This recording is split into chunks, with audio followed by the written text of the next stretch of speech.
निष्ठा 3.0 FLN बिल्कुल सटीक 40 प्रश्नोत्तरी, अर्थात आपकी स्क्रीन में 20 प्रश्न आएंगे जबकि हम 40 प्रश्न दे रहे हैं, चूँकि वो प्रश्न बदल जाते हैं।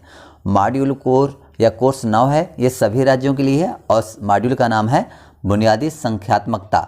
दोस्तों, दावा है कि इसमें सभी 100% सही उत्तर रहेंगे और आपकी स्कोर 20/20 होंगे। तो चलिए शुरू करते हैं। हाँ, तो यहाँ प्रश्न क्रमांक 1 आ गया है। गणना की प्रक्रिया के दौरान विद्यार्थी नंबर के क्रम में संख्या नामों को बोलता है, नंबर के नाम लिखता है, एक एक करके वस्तुओं की ओर संकेत करता है, दो समूह वर्गीकृत करता है। तो इसका आपको उत्तर लिख देना, नंबर के नाम लिखता है। तो इसके बाद चलते हैं प्रश्न क्रमांक 2। निम्नलिखित में से एक गणितीय प्रक्रिया नहीं है। ध्यान देना, आपको नहीं है तो इसका हो जाएगा तीसरा नंबर रटकर याद करना।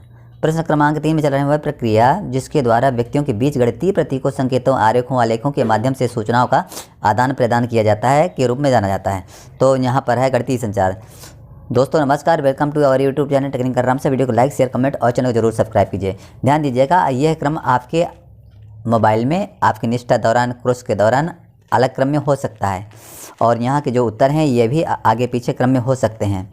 तो आप इनको 1-2 बार वीडियो देख लेंगे तो आपको रट जाएंगे, तो सभी 100 के 100% आप उत्तरों को प्राप्त कर सकेंगे। तो चलिए, और प्रश्न क्रमांक 4 में चल रहे हैं। निम्नलिखित में से कौन सा युग्म एक दूसरे के पूरक नहीं है? ध्यान देना है। तो घटाव और गुणा ये एक दूसरे के पूरक नहीं है। अब प्रश्न क्रमांक हम चल रहे हैं 5 में, कितनी बार 4 जोड़ने से 16 प्राप्त होगा? तो इसका 3 नंबर में आप 4 बार कर देंगे।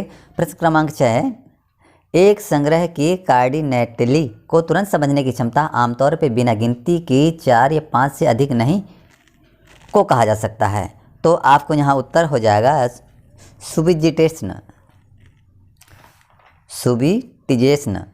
इसके बाद है प्रश्न क्रमांक 7, वस्तुओं के मिलान या जोड़ी बनाने की गतिविधियाँ किस पूर्व संख्या कौशल के विकास में मदद करेंगी? प्रत्येक से अलग पत्राचार। तो यहाँ पर ये गिनती है, क्रमबद्धता, वर्गीकरण है, तो उत्तर कर देंगे प्रत्येक से अलग पत्राचार। प्रश्न क्रमांक 8, निम्नलिखित में से किसमें एक संग एक संगतता शामिल नहीं है? तो शामिल नहीं है के लिए कह रहा है, तो समूहन में। तो आप समूहन उत्तर लिखने के बाद चलते हैं अगला प्रश्न और देखते हैं प्रश्न क्रमांक 9। वैन हील के ज्यामितीय विचारों के स्तर के अनुसार दूसरा स्तर कौन सा हो जाएगा? तो अमूर्तीकरण हो जाता है। प्रश्न क्रमांक 9। ध्यान देना, आपको 14 प्रश्नों के सही से उत्तर देंगे जब ही आपको प्रमाण पत्र मिलेगा, अर्थात 70% आपको अंक हासिल करना है। आप इस प्रश्नोत्तरी के माध्यम से, हमारे माध्यम से आप 100 के 100 प्रश्न आएंगे, 200 के 200 प्रश्न सही कर पाएंगे। और प्रश्न क्रमांक अब 10 में चल रहे हैं दोस्तों। यहाँ गुणन सीखने समझने में उपयुक्त क्रम क्या होना चाहिए? तो आप यहाँ पर देख सकते हैं, विस्तार से देख लेंगे।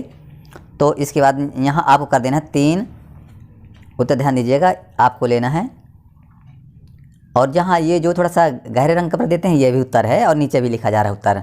तो इस क्रम में कर देना है आपको। प्रश्न क्रमांक 11 है, निम्नलिखित में से कौन गणितीय अधिगम के आकलन का आयाम नहीं है? तो यहाँ उत्तर हो जाएगा प्रक्रियात्मक ज्ञान। प्रश्न क्रमांक 12 आ जाता है, निम्नलिखित में से किसमें दिए गए नियम के अनुसार वस्तुओं के संग्रह का क्रम शामिल नहीं है? शामिल नहीं है तो आपको कर देना वर्गीकरण। प्रश्न क्रमांक अब 13 आ जाता है और यहाँ प्रश्न क्रमांक 13, संख्याओं को सीखने से पहले एक बच्चे को वस्तुओं को क्रमबद्ध करने में सक्षम होना चाहिए, क्योंकि क्रम आपको लिखना है। उत्तर संख्याओं को क्रम में रखने या क्रम में रखने से संबंधित है। और प्रश्न क्रमांक 14 है, प्रारंभिक अवस्था में गणित सीखने के दौरान एक बच्चे से अपेक्षा नहीं की जा सकती है। तो इसमें आप लिखेंगे गणितीय तकनीकों के लिए आवश्यक परंपराओं को जानें, इसकी अपेक्षा नहीं कर सकते हैं। प्रश्न क्रमांक 15 आ जाता है, शून्य की अवधारणा को निम्नलिखित में से किस संक्रिया के माध्यम से सर्वोत्तम रूप से प्रस्तुत किया जा सकता है? शून्य की अवधारणा के लिए तो यहाँ पर घटाव। कैसे? जैसे 3 में 3 चला गया तो क्या हो जाएगा? बता देना है कि 0 हो जाता है, तो आप घटाव के हिसाब समझेंगे। प्रश्न क्रमांक 16 यहाँ आ जाता है दोस्तों, सुबिटाइजिंग क्या होता है? तो यहाँ है वस्तुओं की संख्याओं को केवल उन्हें देखकर और वास्तव में प्रत्येक वस्तु को गिनने के बिना पहचानने की क्षमता को कहते हैं। अब प्रश्न क्रमांक यहाँ आ गया 17 दोस्तों, और यहाँ लिखा है निम्नलिखित में से कौन संख्या की समझ विकसित करने के लिए एक महत्वपूर्ण कौशल नहीं है। कौशल नहीं है, नकारात्मक प्रश्न है, तो संख्या नामों का बोलना। इसके बाद प्रश्न क्रमांक यहाँ 17 है, 18 आ जाता है दोस्तों। और प्रश्न है संख्याओं का उपयोग किसी वस्तु की स्थिति का वर्णन करने के लिए किया जाता है जब उसे एक विशिष्ट क्रम में व्यवस्थित किया जाता है। तो यहाँ हो जाएगा क्रमवाचक। क्रमवाचक लिखने के बाद प्रश्न क्रमांक 19 पर आएंगे और यहाँ दिया हुआ है 19 में वस्तुओं को वर्गीकरण करने के लिए आवश्यकता है। तो आपका उत्तर हो जाएगा वस्तुओं को उनकी विशेषताओं से पहचानने। अब अगला प्रश्न क्रमांक आता है 20 और यहाँ 20 में आपसे पूछा जा रहा है संख्याओं को पढ़ने का सही क्रम क्या है। तो आपको यहाँ पहला, चौथा, तीसरा और दूसरा ये आपका सही क्रम है। अब प्रश्न क्रमांक ध्यान दीजिएगा दोस्तों, आपके उसमें मात्र 20 प्रश्न ही आएंगे और हम आपको यहाँ पर बता रहे हैं 40, चूँकि हर में ये 20 प्रश्न सेम नहीं आते हैं, वो क्रम आगे पीछे होते हैं। ये 40 प्रश्नों में से आपके 20 पक्का आने 100% पक्का आएंगे, ये मेरा दावा है। तो आपको पूरे देखना है, सभी प्रश्नों को देखना है और थोड़ा समझ कर देखना है। चलिए फिर तो चलते हैं 21 नंबर। निम्नलिखित में से डेटा प्रबंधन का एक घटक नहीं है, तो डेटा का निर्माण करना है। और प्रश्न क्रमांक चलते हैं 22 में। निम्नलिखित में से कौन सा आकलन का उपयुक्त तरीका नहीं है। उपयुक्त तरीका नहीं है तो आपको रखना है याद रखने पर आधारित एक परीक्षा। अब चलेंगे प्रश्न क्रमांक 23 में और प्रश्न क्रमांक 23 दिया है मापन शिक्षण के लिए निम्नलिखित में से कौन सा उपागम नहीं होना चाहिए। तो यहाँ पर दोस्तों इसका उत्तर हो जाएगा शिक्षक द्वारा माप की मानक इकाइयों और उनके रूपांतरणों को सीधे पेश करना। दोस्तों जो भी यहाँ पर उत्तर बताए जा रहे हैं वो 100% सही है, ये दावा है मेरा, इसमें उत्तरों कोई गलती नहीं है। अब प्रश्न क्रमांक 24 में चलते हैं। निम्नलिखित में से कौन सा परिदृश्य जोड़ और घटाव संबंधित शब्द समस्याओं में शामिल नहीं है। तो वस्तुओं वर्गीकरण करेंगे। अब प्रश्न क्रमांक हम 25 में चल रहे हैं। यहाँ 25 का उत्तर दिया प्रश्न है अंक क्या होते हैं। तो संख्याओं के लिए प्रतीक। अंक क्या होते हैं, जैसे हम एक कोई वस्तु तो ऐसे प्रतीक से लिख देते हैं, 5 कोई वस्तु तो ऐसे लिख देते, तो क्या है ये एक तरह से प्रतीक है, ये प्रतीक कहलाएंगे। और प्रश्न क्रमांक हम चलेंगे 26 में दोस्तों। और 26 में प्रश्न है वस्तुओं के समूह के आकार को मापने और संप्रेषित करने के लिए निम्नलिखित में से किसका उपयोग किया जाता है। तो कार्डिनल संख्या का।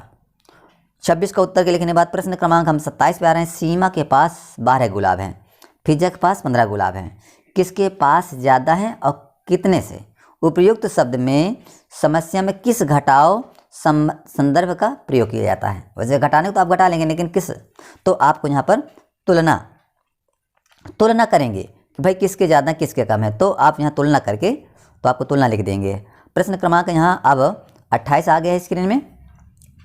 निम्नलिखित में से एक बच्चे को प्रारंभिक वर्षों में संख्यात्मकता के दक्ष बनाने का उद्देश्य नहीं है।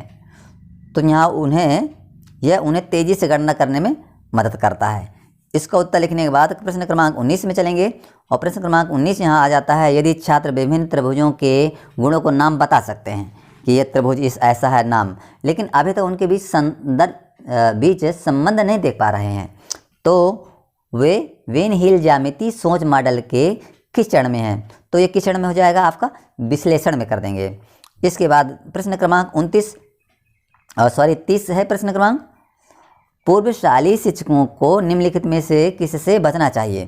तो यहाँ उत्तर हो जाता है बच्चों को संक्रियाओं की समझ से पहले संख्याएं लिखने को कहना।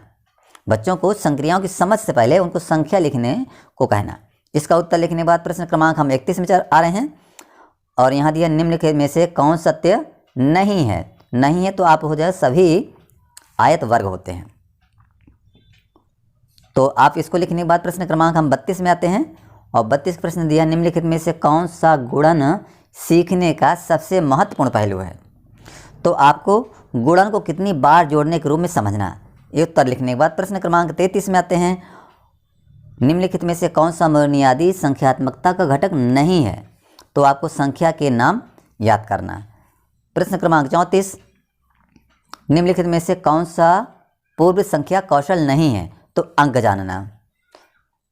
प्रश्न क्रमांक 35 आ जाता है दोस्तों। निम्नलिखित में से कौन सा संख्याओं का प्रकार और उपयोगिता नहीं है। तो सौंदर्य आप लिख देंगे दोस्तों हम आपको यहाँ पर 40 प्रश्न बताएंगे, जबकि आपकी स्क्रीन में मात्र 20 प्रश्न ही आते हैं, लेकिन वो इन्हीं 40 प्रश्नों में से किसी दोस्त में दूसरे प्रश्न आएंगे, इसी 40 में से किसी साथी के पास दूसरे आएंगे, किसी के पास दूसरे आएंगे। अतः आपको 40 प्रश्नों का उत्तर सीखना जरूरी है, जब ही आप इसमें से 100% अंकों को प्राप्त कर सकेंगे, अर्थात 20 में 20 प्रश्नों का उत्तर प्राप्त करेंगे और इसमें सभी प्रश्न के उत्तर सही सही दिए जाएंगे। तो हम यहाँ प्रश्न क्रमांक 36 है, एक संगतता की समझ के निर्माण के लिए बच्चों को का अर्थ समझने की आवश्यकता नहीं कर रहा हूँ यहाँ उल्टा, तो संख्या निर्देश करने की प्रणाली।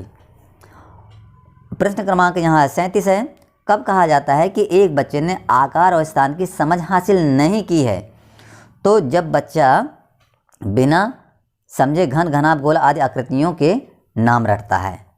इसके बाद प्रश्न क्रमांक 38, जिन चीज़ों में कुछ विशेषताएं समान हैं उन्हें एक साथ रखने से की क्षमता में वृद्धि होती है। तो वर्गीकरण, आपको यहाँ वर्गीकरण करेंगे। प्रश्न क्रमांक यहाँ 39 अर्थात 39 प्रश्न आ जाता है, संख्यात्मकता की मजबूत बुनियाद सुनिश्चित करने के लिए बच्चों का मूल्यांकन किया जाना चाहिए। तो आपको यहाँ लिख देना सतत रचनात्मक अनुकूली विधियों के माध्यम से। अब प्रश्न क्रमांक हम 40 यहाँ पर दोस्तों आते हैं और 40 प्रश्न में यहाँ दिया, निम्नलिखित में से कौन सी मूलभूत संख्यात्मक कौशल को बढ़ाने के लिए एक उपयुक्त शैक्षणिक प्रक्रिया नहीं है? तो आपको बहुत सारे अभ्यास प्रश्न हल करवाना। दोस्तों आपका बहुत बहुत धन्यवाद। आपके 100% 20 का 20 प्रश्न के उत्तर आपको जरूर मिलेंगे। वीडियो को लाइक, शेयर, कमेंट और चैनल को जरूर सब्सक्राइब कीजिए, ताकि इसी तरह के आपकी प्रश्नोत्तरी की समस्या का समाधान किया जा सके। Thank you.